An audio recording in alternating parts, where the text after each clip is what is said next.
16강 눌림목과 이동평균선의 관계. 주식 차트에서 많은 투자자가 좋아하는 자리가 있습니다. 바로 눌림목입니다. 주가가 강하게 상승한 뒤 잠시 내려오는 구간입니다. 하지만 주가가 떨어진다고 해서 모두 눌림목은 아닙니다.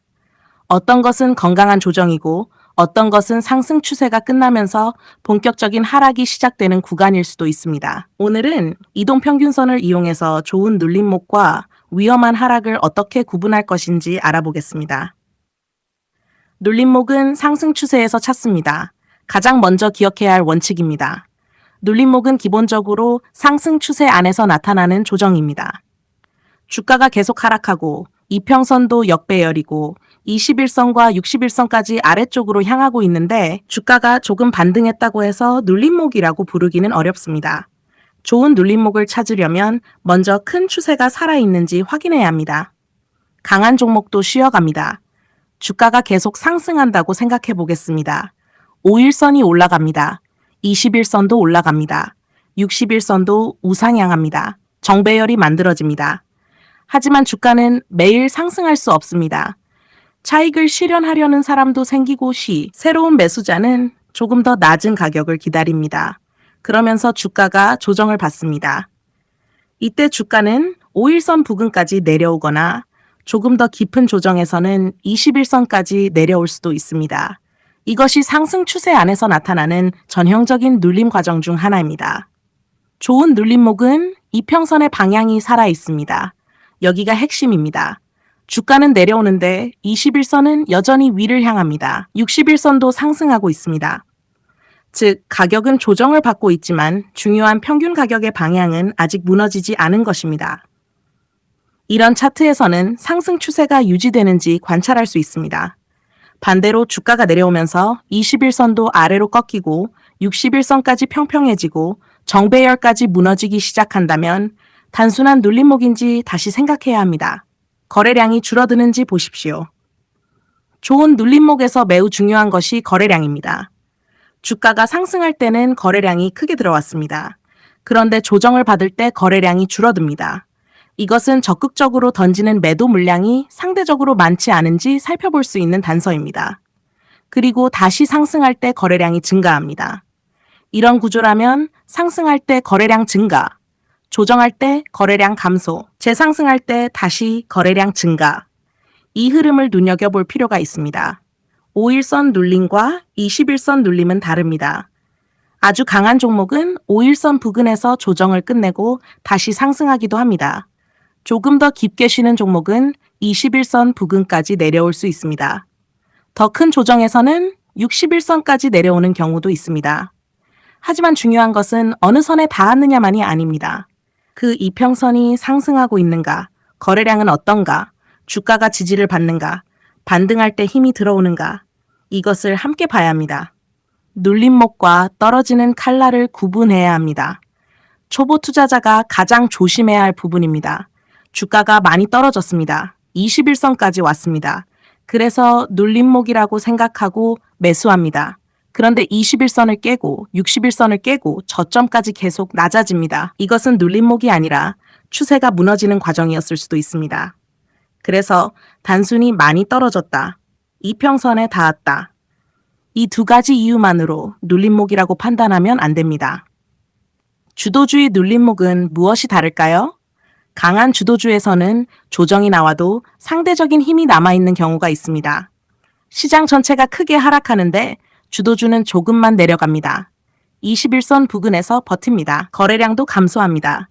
그리고 시장이 안정되자 다시 빠르게 고점을 향해 움직입니다. 이런 모습을 보면 단순히 이평선만 보는 것이 아니라 시장보다 강한가, 같은 업종의 다른 종목보다 강한가, 이것까지 함께 볼 수 있습니다. 눌림목에서 가장 위험한 행동, 눌림목이라고 생각하고 주가가 떨어질 때마다 계속 사는 것입니다. 21선에서 매수, 더 떨어지니 또 매수, 61선에서도 매수, 121선에서도 또 매수.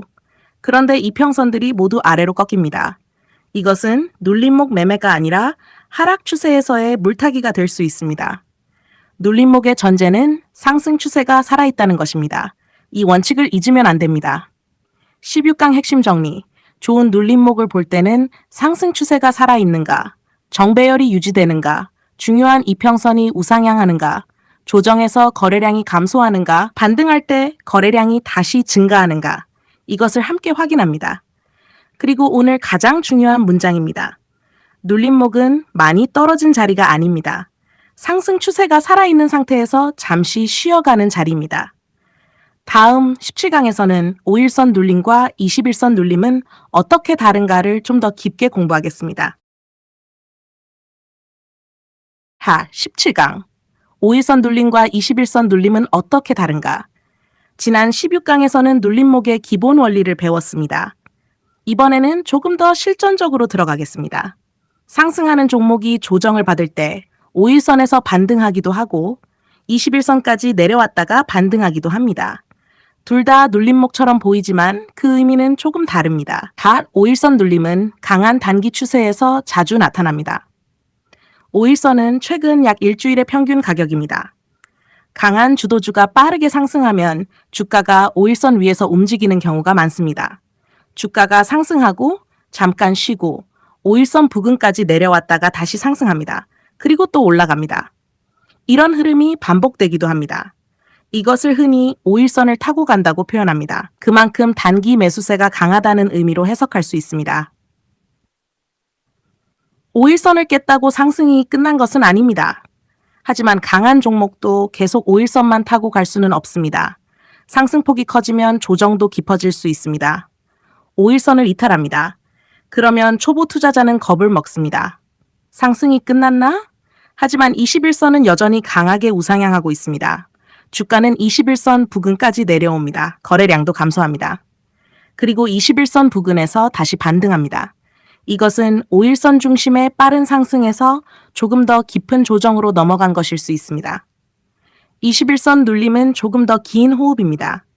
21선은 약 한 달의 평균적인 가격 흐름입니다. 따라서 21선 눌림은 5일선 눌림보다 조정 기간이 길거나 조정폭이 클 수 있습니다. 하지만 중요한 것은 주가가 21선에 닿았다는 사실이 아닙니다. 21선 자체가 여전히 상승하고 있는가? 이것을 먼저 봐야 합니다. 상승하는 21선까지 주가가 내려왔다가 지지를 받고 다시 상승하는 것과 하락하는 21선 아래에서 주가가 반등하는 것은 완전히 다른 구조입니다. 5일선 눌림은 강도, 21선 눌림은 추세를 봅니다. 쉽게 기억해 보겠습니다. 5일선 눌림은 단기적인 힘을 보는 자리, 21선 눌림은 상승 추세가 유지되는지를 보는 자리. 아주 강한 종목은 5일선까지도 잘 내려오지 않습니다. 조금 쉬면 바로 매수세가 들어옵니다. 하지만 상승 기간이 길어지면 21선까지 조정받으면서 과열을 시키는 과정이 나타날 수 있습니다. 따라서 21선까지 내려왔다고 해서 무조건 약해졌다고 볼 필요도 없습니다. 거래량을 함께 봅니다. 5일선 눌림에서도 21선 눌림에서도 거래량은 중요합니다. 상승할 때 거래량이 증가했습니다. 그런데 조정을 받으면서 거래량이 크게 감소합니다. 그리고 다시 반등할 때 거래량이 증가합니다. 이런 흐름이라면 상승 추세가 유지되는지 살펴볼 수 있습니다. 반대로 조정 과정에서 대량 거래가 터지면서 큰 음봉이 나오고 21선까지 강하게 무너진다면 단순한 눌림목인지 다시 확인해야 합니다. 21선을 깨면 61선을 봐야 할까요? 주가가 21선을 이탈했다고 해서 바로 61선까지 내려간다는 뜻은 아닙니다. 먼저 회복력을 봅니다. 21선을 잠깐 이탈했다가 빠르게 회복하는가? 아니면 21선 아래에서 계속 머무는가? 반등할 때 21선을 다시 돌파하지 못하고 밀리는가? 그리고 21선 자체의 기울기가 아래로 돌아서는가? 이런 변화가 더 중요합니다. 주도주의 힘은 조정에서 드러납니다. 급등하는 날에는 대부분의 종목이 강해 보일 수 있습니다. 하지만 진짜 힘은 조정을 받을 때 더 잘 드러납니다. 강한 주도주는 조정을 받아도 중요한 이평선을 지키고 거래량이 감소하고 시장보다 상대적으로 강한 모습을 보이다가 매수세가 다시 들어오면 빠르게 회복하는 경우가 있습니다. 그래서 상승만 보지 말고 어떻게 쉬는지를 보는 것도 중요합니다. 17강 핵심 정리 5일선 눌림은 강한 단기 상승 추세에서 자주 나타납니다. 21선 눌림은 조금 더 깊고 긴 조정에서 나타날 수 있습니다. 하지만 어느 선까지 내려왔느냐보다 중요한 것은 이평선의 방향, 거래량의 변화, 정배열 유지 여부, 이탈 후 회복력, 이 네 가지입니다. 오늘의 핵심 문장입니다. 강한 종목은 오르는 모습도 중요하지만 조정받는 모습에서 진짜 힘이 드러납니다. 다음 18강에서는 조금 더 깊은 조정을 다루겠습니다. 61선 눌림은 기회인가? 추세 붕괴의 시작인가? 하 18강 61선 눌림은 기회인가? 추세 붕괴의 시작인가? 지난 17강에서는 5일선 눌림과 21선 눌림을 공부했습니다. 이번에는 더 깊은 조정입니다. 주가가 5일선을 깨고 21선도 깨고 결국 61선 부근까지 내려왔습니다. 이때 많은 투자자가 고민합니다. 많이 내려왔으니 좋은 눌림목일까? 아니면 상승 추세가 끝나는 것일까? 61선에선 이 구분이 특히 중요합니다. 61선은 중기 추세를 보는 선입니다. 61선은 대략 3개월 동안의 평균적인 가격 흐름을 보여줍니다. 5일선이나 21선보다 훨씬 천천히 움직입니다. 그래서 강하게 상승하던 종목이 61선까지 내려왔다는 것은 단순한 하루 이틀의 조정보다 조정의 폭이 상당히 커졌다는 의미일 수 있습니다. 따라서 61선에서는 무조건 눌림목이라고 생각하면 안 됩니다. 첫 번째로 볼 것은 61선의 방향입니다. 가장 중요합니다. 주가는 61선까지 내려왔습니다. 그런데 61선은 여전히 위쪽을 향하고 있습니다. 이 경우에는 중기 상승 추세가 아직 살아있는지 살펴볼 수 있습니다. 반대로 주가가 61선을 이탈하고 61선도 평평해지고 결국 아래쪽으로 꺾이기 시작한다면 상황이 달라집니다. 가격뿐 아니라 중기 평균 가격의 방향까지 변하고 있기 때문입니다. 두 번째는 거래량입니다. 주가가 61선까지 조정받았습니다. 그런데 내려오는 동안 거래량이 계속 감소합니다. 적극적인 매도 물량이 많지 않은지 살펴볼 수 있습니다. 반대로 큰 음봉이 나오고 거래량이 크게 증가하면서 61선을 강하게 이탈한다면 단순한 눌림목보다 추세 변화 가능성을 더 주의 깊게 확인해야 합니다. 세 번째는 회복력입니다. 61선을 잠깐 이탈했다고 해서 무조건 상승 추세가 끝난 것은 아닙니다. 중요한 것은 그 다음입니다. 주가가 61선을 이탈했다가 빠르게 다시 회복합니다. 그리고 61선 위에서 버팁니다. 이런 모습과 61선을 이탈한 뒤 며칠이 지나도 회복하지 못하고 반등할 때마다 61선에서 다시 밀리는 모습은 완전히 다릅니다. 과거의 지지선이었던 61선이 저항선으로 바뀌고 있는지 확인해야 합니다.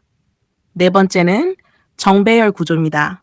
강한 상승 추세에서는 5일선, 21선, 61선, 121선 이런 순서의 정배열이 나타납니다. 그런데 조정이 깊어지면 5일선이 21선 아래로 내려갑니다. 21선도 61선 쪽으로 내려옵니다. 이평선 사이의 간격이 줄어듭니다. 그리고 61선까지 아래로 꺾이기 시작합니다. 이것은 단순히 주가가 61선을 깼다는 것보다 훨씬 중요한 변화입니다. 정배열 구조 자체가 무너지고 있기 때문입니다. 다섯 번째는 고점과 저점을 봅니다. 이평선만 보면 안 됩니다. 주가의 고점과 저점도 함께 봅니다. 상승 추세에서는 일반적으로 고점과 저점이 점차 높아지는 모습이 나타납니다. 그런데 조정 이후 반등했는데 이전 고점을 넘지 못합니다. 다시 하락하면서 이전 저점까지 깨버립니다. 이런 움직임이 반복되면 상승 추세의 힘이 약해지고 있는지 확인해야 합니다. 61선에 닿았다고 무조건 물타기 하지 마십시오. 이 부분은 특히 중요합니다. 21선에서 매수했습니다. 주가가 더 떨어집니다. 61선에 왔습니다. 싸졌다고 생각하고 또 매수합니다. 그런데 61선까지 무너집니다. 121선이 보입니다. 또 싸졌다고 생각합니다. 이렇게 계속 내려가는 종목을 따라 매수하면 눌림목 매매가 아니라 하락 추세에서 물타기하는 상황이 될 수 있습니다. 61선은 자동 매수선이 아닙니다. 강한 주도주는 61선에서 어떻게 움직일까요? 오랫동안 상승했던 주도주도 큰 조정을 받을 수 있습니다. 이때 61선 부근까지 내려오더라도 61선의 상승 기울기가 살아있고 조정 거래량이 감소하고 중요한 가격대를 지키며 다시 거래량이 들어오면서 61선을 강하게 회복한다면 중기 상승 추세가 유지되는지 관찰할 수 있습니다. 반대로 61선을 대량 거래와 함께 무너뜨리고 반등에도 61선을 회복하지 못하며 고점과 저점까지 계속 낮아진다면 단순한 눌림목이라는 생각을 다시 점검해야 합니다. 18강 핵심 정리. 61선 눌림에서는 5가지를 확인합니다. 61선의 방향, 조정 과정의 거래량, 이탈 후 회복력, 정배열 유지 여부, 고점과 저점의 변화, 그리고 오늘의 핵심 문장입니다. 61선은 싸게 사는 선이 아닙니다. 중기 추세가 살아있는지를 확인하는 선입니다. 주가가 61선에 왔다는 이유만으로 판단하지 마십시오. 지지를 받는가, 무너지는가, 그리고 다시 회복하는가, 그 과정을 봐야 합니다. 다음 19강에서는 더 긴 시간으로 들어가겠습니다. 121선 돌파와 이탈은 무엇을 의미하는가? 19강, 121선 돌파와 이탈은 무엇을 의미하는가? 지난 18강에서는 61선을 통해 중기 추세를 살펴봤습니다. 이번에는 시간을 더 길게 보겠습니다. 바로 121선입니다. 121선은 대략 6개월의 평균적인 가격 흐름을 보여줍니다. 그래서 121선의 돌파와 이탈은 단기 이평선의 움직임보다 훨씬 큰 관점에서 봐야 합니다. 121선은 반년의 흔적입니다. 주가는 하루에도 크게 움직일 수 있습니다. 5일선도 빠르게 방향을 바꿉니다. 하지만 121선은 다릅니다. 최근 120 거래일의 가격이 들어있기 때문에 천천히 움직입니다. 그래서 오랫동안 하락하던 121선의 방향이 바뀌려면 상당한 시간이 필요합니다. 바로 이 점 때문에 121선을 장기 추세를 판단하는 중요한 기준 중 하나로 봅니다. 121선 아래에 있는 종목, 오랫동안 하락한 종목을 생각해 보겠습니다. 주가는 121선 아래에 있습니다. 121선도 아래쪽을 향합니다. 주가가 반등합니다. 5일선을 돌파합니다. 21선도 돌파합니다. 61선까지 올라섭니다. 그런데 위쪽에 하락하는 121선이 기다리고 있습니다. 이때 121선은 강한 저항선처럼 작용할 수 있습니다. 왜 그럴까요? 과거 높은 가격에서 매수했던 투자자들의 매물이 나올 수 있기 때문입니다. 121선을 돌파했습니다. 이번에는 주가가 121선을 강하게 돌파했다고 해보겠습니다. 이것만으로 장기 상승 추세가 시작됐다고 단정해서는 안 됩니다. 먼저 거래량을 봅니다. 평소보다 많은 거래량이 들어왔는가? 다음으로 121선의 기울기를 봅니다. 여전히 가파르게 하락하고 있는가? 평평해지고 있는가? 아니면 이미 위쪽으로 방향을 바꾸고 있는가?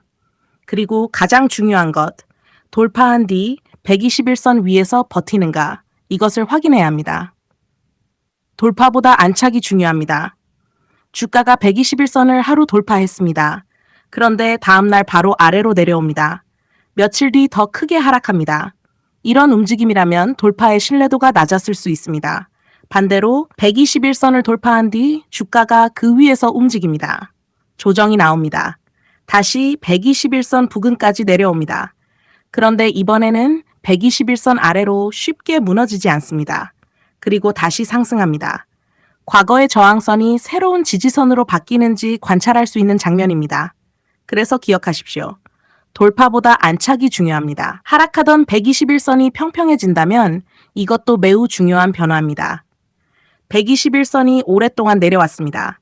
그런데 어느 순간부터 하락 각도가 완만해집니다. 조금 더 시간이 지나자 거의 평평해집니다. 그리고 주가가 121선 위에서 움직이기 시작합니다. 이후 121선까지 천천히 위쪽으로 돌아섭니다.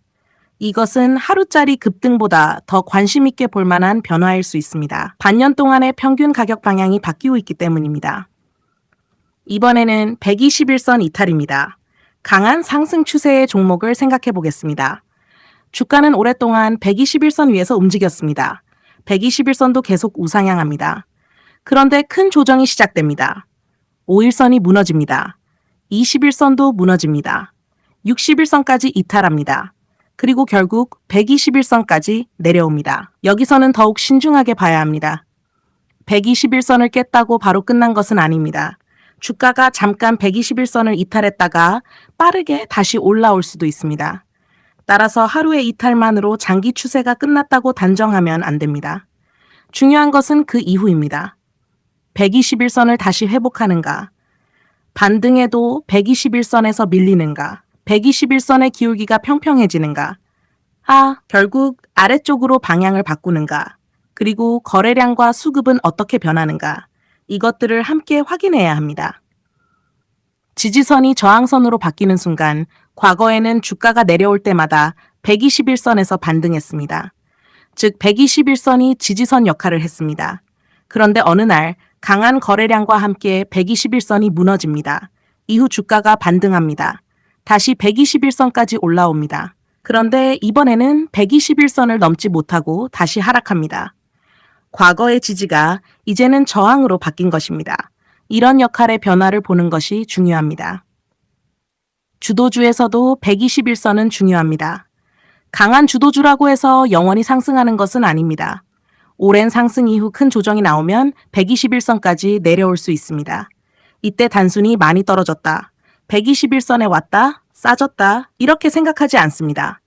121선의 방향, 거래량, 수급, 고점과 저점, 정배열 유지 여부, 그리고 무엇보다 121선에서 다시 힘을 회복하는지를 봅니다.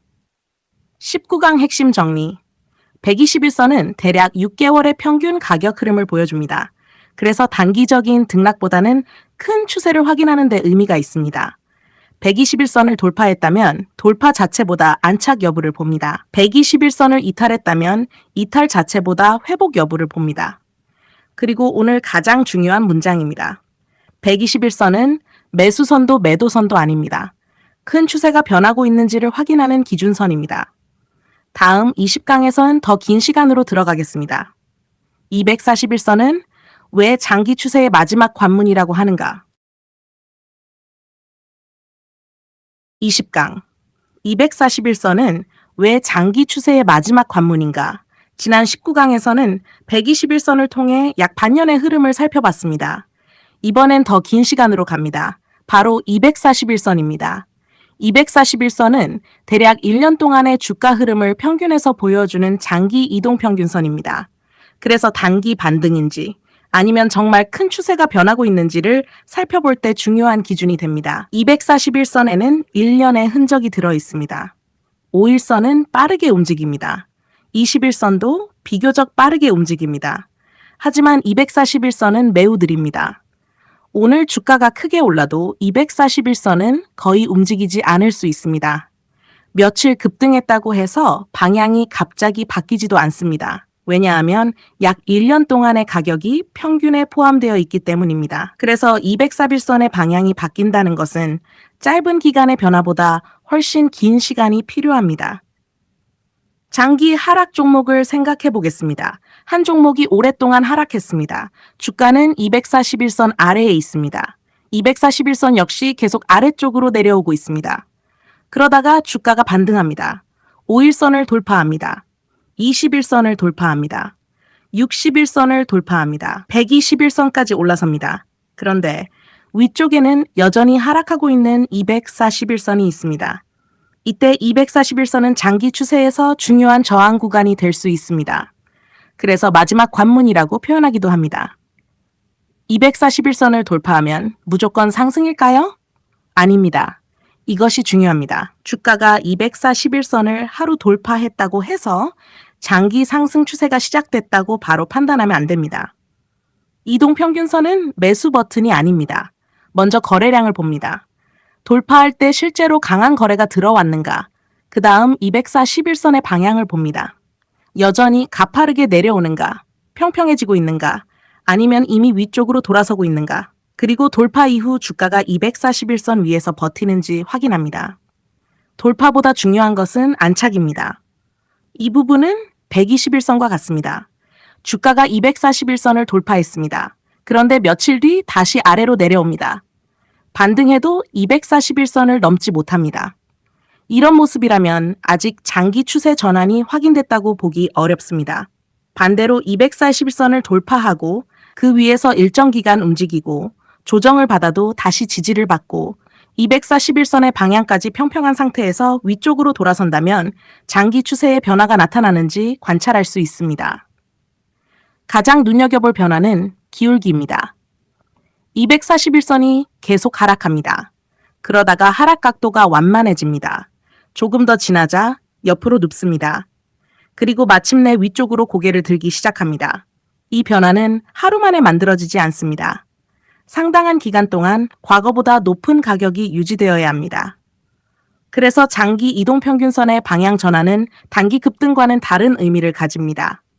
반대로 241선을 이탈한다면 오랫동안 상승한 종목을 생각해 보겠습니다. 5일선이 상승하고 21선이 상승하고 61선도 상승합니다. 121선과 241선까지 모두 우상향합니다. 완전한 정배열입니다. 그런데 추세가 약해지기 시작합니다. 5일선이 무너집니다. 21선이 무너집니다. 61선도 무너집니다. 121선까지 이탈합니다. 그리고 결국 241선까지 내려옵니다.